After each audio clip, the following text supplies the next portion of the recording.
आज हम हिंदी विषय में आधुनिक काव्य, कहानी तथा व्यवहारिक हिंदी इस पुस्तक से कविता दूसरी देश कागज पर बना नक्शा नहीं होता है। इस कविता की स्वाध्याय कृति का अध्ययन करेंगे। सबसे पहले हम कवि सर्वेश्वर दयाल सक्सेना का कवि परिचय सुनेंगे। सर्वेश्वर दयाल सक्सेना हिंदी साहित्य जगत के एक ऐसे हस्ताक्षर हैं जिनकी लेखनी से कोई विधा अछूत नहीं रही। चाहे वह कविता हो, गीत हो, नाटक हो अथवा आलेख हो, उन्होंने जितनी कठोरता से व्यवस्था में व्याप्त बुराइयों पर आक्रमण किया, उतनी ही सहजता से वे बाल साहित्य के लिए भी लेखनी चलाते रहे। सर्वेश्वर दयाल सक्सेना का जन्म 15 सितंबर 1927 को उत्तर प्रदेश के बस्ती जिले में हुआ। उन्होंने एंग्लो संस्कृत उच्च विद्यालय बस्ती से हाई स्कूल की परीक्षा पास करके किस कॉलेज का वाराणसी में प्रवेश लिया। उन्होंने एमए की परीक्षा प्रयाग विद्यालय से पास की। एक छोटे से कस्बे पर अपना जीवन आरंभ करने वाले सर्वेश्वर जी ने जिन साहित्यिक ऊंचाइयों को छुआ, वो इतिहास और उदाहरण दोनों है। उनके काव्य संग्रह खूंटियों पर टंगे हुए लोग के लिए उन्हें 1983 में साहित्य अकादमी पुरस्कार से नवाजा गया। काठ की घंटियां, बांस का पुल, गर्म हवाएं, एक सूनी नाव, कुआनो नदी आदि उनकी प्रमुख कविताएं हैं। अपने पत्रकारिता जगत में भी उसी जिम्मेदारी से काम किया। आपका समय हिंदी पत्रिका का स्वर्णिम अध्ययन माना जाता है। इस तरह से उन्होंने उनके बारे में, उनकी कविता के बारे में बताया है। अध्ययन करने तथा आकाशवाणी में सहायक प्रोड्यूसर रहने के बाद वे बाल साहित्यिक पत्रिका पराग के संपादक भी रहे और उन्होंने दिनमान की टीम में अज्ञेय जी के साथ भी काम किया था। उनकी देखरेख में हिंदी बाल साहित्य ने नए आयाम छुए और आज के समय में बाल साहित्य जगत में उनके जैसे रचनाओं की बड़ी कमी अनुभूति मिलती है। इस परिप्रेक्ष्य में बतूता का जूता, रानी रूपमती और राजा बाज बहादुर, भौ भौ इत्यादि उनकी नामी रचनाएं हैं। पकौड़ी की कहानी कविता में उनका बाल मन से सहज संबंध प्रतिबिंबित होता है। उन्होंने कविता, कहानी, उपन्यास, नाटक, यात्रा, वृत्तांत, निबंध जैसी अनेक विधाओं में रचना की है।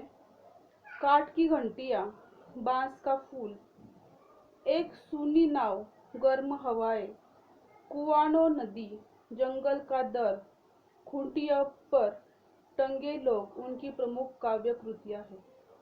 बकरी सोया हुआ जल, कल फिर भात आएगा, अब गरीबी हटाओ, राजा बाज बहादुर और रानी रूपमती, लाख की नाक, लड़ाई, भौ भौ, बतूता का जूता, पागल कुत्तों का मसीहा, चर्चे और चरखे उनकी अनेक उल्लेखनीय रचनाएं हैं।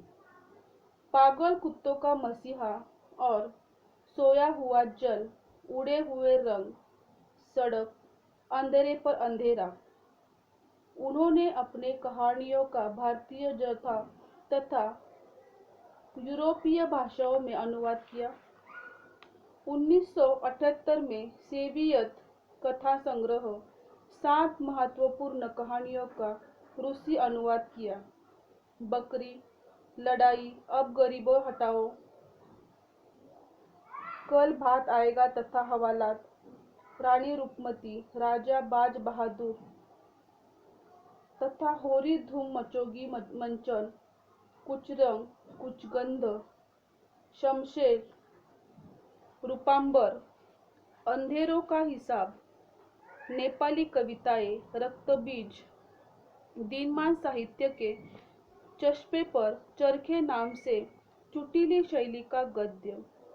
1969 से नियमित दिनमान तथा अन्य पत्र पत्रिकाओं ने साहित्य, नृत्य, रंगमंच, संस्कृति आदि के विभिन्न विषयों पर टिप्पणियां तथा समीक्षात्मक लेख प्रसिद्ध है। सर्वेश्वर जी की संपूर्ण गद्य रचनाओं को 4 खंडों में किताब घर दिल्ली ने छापा है। उन्होंने सन 1984 में इस संसार में अंतिम विदाई ली है। इस तरह से कवि सर्वेश्वर दयाल सक्सेना का परिचय उन्होंने बताया है। अभी जो कविता का स्वाध्याय हम देखने वाले हैं, देश कागज पर बना नक्शा नहीं होता, इस कविता का हम संक्षिप्त में सार देखेंगे। कविता का सार: अहिंसा के मसीहा महात्मा गांधी जी की हत्या 30 जनवरी 1948 को कर दी गई। बापू की हत्या से आहत होकर कवि सर्वेश्वर दयाल सक्सेना ने देश भारत पर बना नक्शा नहीं होता है नाम से एक कविता लिखी। यह कविता महात्मा गांधी जी की मृत्यु के इतने साल बाद भी बेहद प्रासंगिक है, खास तौर पर तब जब देश का एक हिस्सा दंगों की वजह से, आतंक की वजह से जल रहा है। देश का एक हिस्सा आतंक की आग में जल रहा है, तो दूसरा लोग अपने घरों में सुकून से सो सकते हैं। तो एक अगर हिस्सा आग से जल रहा है तो दूसरा हिस्सा सुकून से रह सकता है क्या? बिल्कुल नहीं। देश के एक हिस्से में लाशें सड़ रही है, ऐसे माहौलों में दूसरे हिस्से में लोग अमन और शांति से प्रार्थना कर सकते हैं क्या? यदि इन सवाल का जवाब हाँ है तो कवि मौन रहना बेहतर समझता है। स्वाधीनता के समय सभी के कल्याणकारी राष्ट्र की कल्पना की थी, लेकिन स्वतंत्रता के साथ ही तोहफे में आतंकवादी और भ्रष्टाचार मिला। आतंकवाद ने देश में दुश्मनी की ऐसी आग जलाई कि उस आग को बुझाने के लिए फौजी सदैव तैनात थे। फौजियों के बूटों के निशान पर लाशें गिर रही हैं। ऐसे माहौल में अपने ही है जो अपने देश से गद्दारी करते हैं। कवि कहते हैं कि देश के गद्दारों के खून से आकाश में लहराते झंडे का रंग काला होता है। जिस देश में बच्चे, औरतें और सामान्य जनता पर अत्याचार हो रहा है, उस देश में सब तरह आतंक ही आतंक रहता है। ऐसे देश का पतन होता है। ऐसे देश कभी भी तरक्की नहीं कर सकता है। कवि कहता है कि जिस देश में अपने ही गद्दार होते हैं, ऐसे हत्यारों को माफी नहीं करनी चाहिए, फिर चाहे वो अपने दोस्त हो या कोई अपने रिश्तेदार हो या लोकतंत्र की कोई जानी पहचानी बड़ी सी हस्ती हो, उनको कभी भी माफ नहीं करना चाहिए, उसे कभी बख्शना नहीं चाहिए। देश का सम्मान ही हमारा सम्मान है, क्योंकि देश कागज पर बना नक्शा नहीं होता जिसका एक हिस्सा फटने से उसका अस्तित्व समाप्त किया जाए। देश का अपना एक अस्तित्व होता है, उसका अपना एक सम्मान होता है। हम किसी को अपने देश का सम्मान करना चाहिए। हमें अपने देश की अवहेलना या अपमानित न करते हुए हमें अपने देश का सम्मान करना चाहिए। इसका हम लघुत्तरी स्वाध्याय देखेंगे। लघुत्तरी प्रश्न पहला पूछा है, देश कागज पर बना नक्शा नहीं होता। कविता के द्वारा कवि ने संविधान के वर्तमान स्वरूप पर विचार व्यक्त करते हुए सौदारण स्पष्ट कीजिए। उत्तर है, देश कागज पर बना नक्शा नहीं होता। कविता के द्वारा सर्वेश्वर दयाल सक्सेना जी ने संविधान के वर्तमान स्वरूप पर अपने विचार व्यक्त कर लिए हैं। समाज में असंतोष और सुरक्षा की भावना निर्माण हुई है। यहाँ देश का संविधान केवल अब सत्ताधारियों के उपयोग के लिए रह गया है। यह संविधान नेताओं की कुर्सी की सुरक्षा के योग्य ही बनकर रह गया है। इस संदर्भ में कवि कहते हैं कि घर के पिछवाड़े बंधी गांधी जी की बकरी मिमियाती है और कहीं गोली चलने की आवाज आती है। आधुनिक युग में गांधी जी का अहिंसा का सिद्धांत केवल नाम मात्र रह गया है, क्योंकि इस पूंजीवादियों के सिद्धांतों को बदलना होगा। कवि ने राजनीतिक शोषण पर करारा व्यंग किया है। कवि मूल्यहीनता और अमानवीयता की स्थिति को स्वीकार नहीं करते। इसी संदर्भ में वे अपनी कविता में कहते हैं कि एक बच्चे की हत्या, एक औरत की मौत, गोलियों से चिथड़ा तन किसी शासन का नहीं, संपूर्ण राष्ट्र का ही एक पतन है।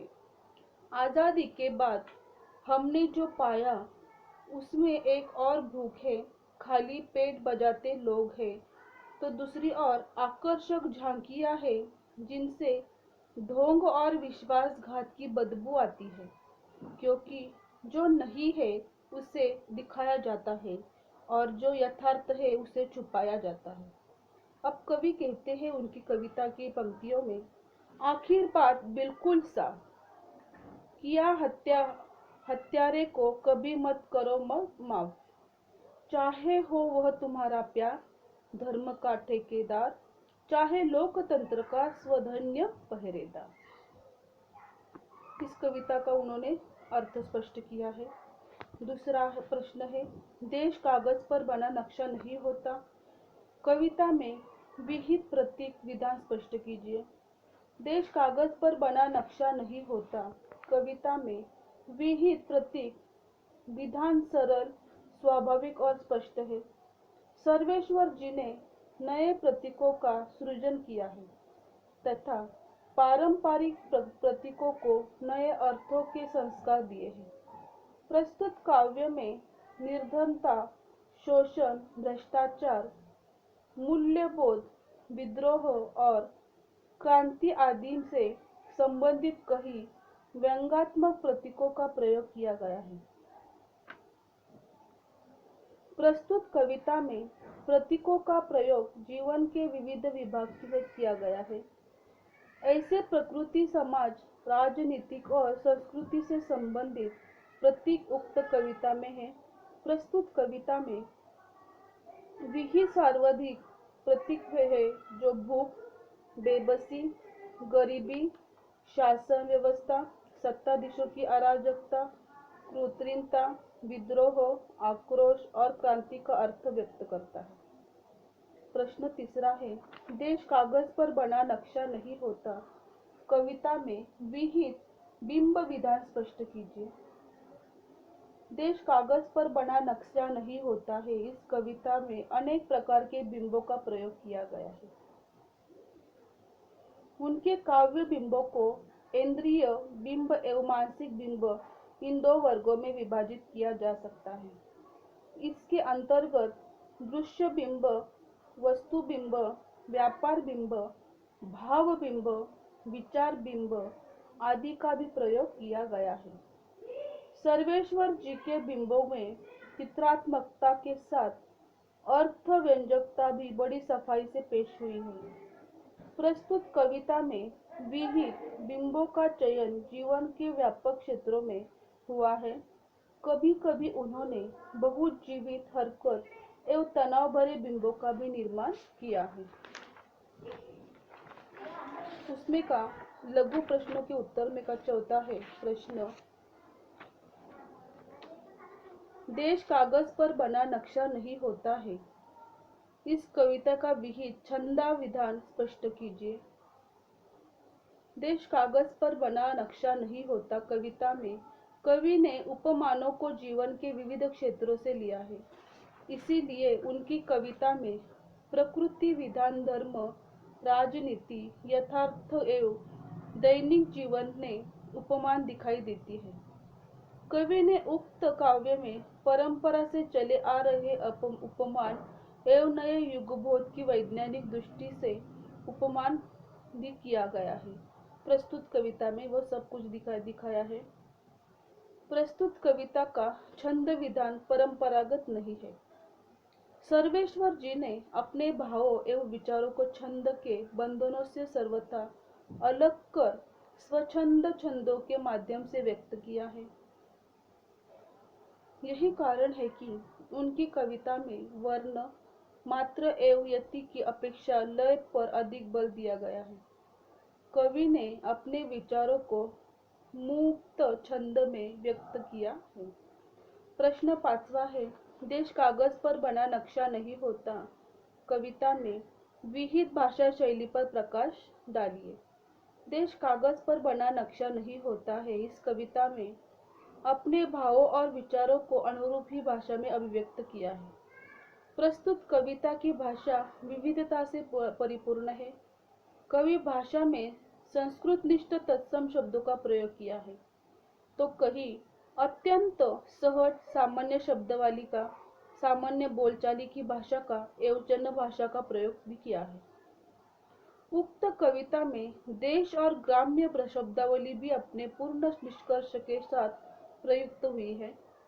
वस्तु स्थिति पर चोट करते हुए यथार्थ वर्णन के साथ साथ व्यंग्यात्मकता वर्णन इतनी भाषा में प्रमुख विशेषताएं रही है। उन्हीं कविता में हिंदी अतिरिक्त संस्कृत, उर्दू, फारसी, अंग्रेजी आदि भाषाओं का भी प्रयोग मिलता है। जैसे कि कविता की पंक्तियां उन्होंने आगे दी है, जिस धरती पर फौजी बूटों के निशान हो और उन पर लाशें गिरी रही हो, वह धरती आदि तुम्हारे खून में आग बनकर रही दौड़ती, तो समझ लो तुम बंजर हो गए हो।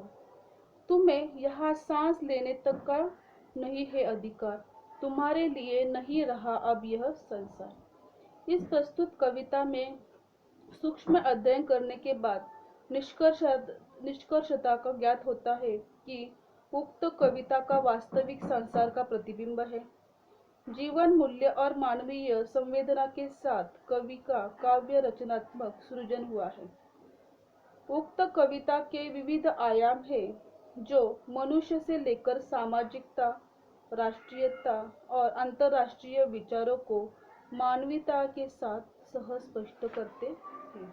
इस तरह से आज हमने कविता का परिचय, कविता का सार और लघुत्तरी प्रश्न में हमने 1 से 5 तक के प्रश्नों का अध्ययन किया है।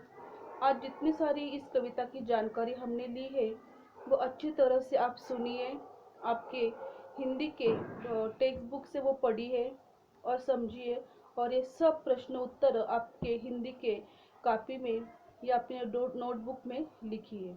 आशा करती हूँ जो भी मैंने पढ़ाया है, समझाया है, ये आपको अच्छी तरह से समझ आया होगा। इसके आगे के जो दीर्घोत्तरी प्रश्न है वो हम नेक्स्ट सेशन में लेंगे। धन्यवाद।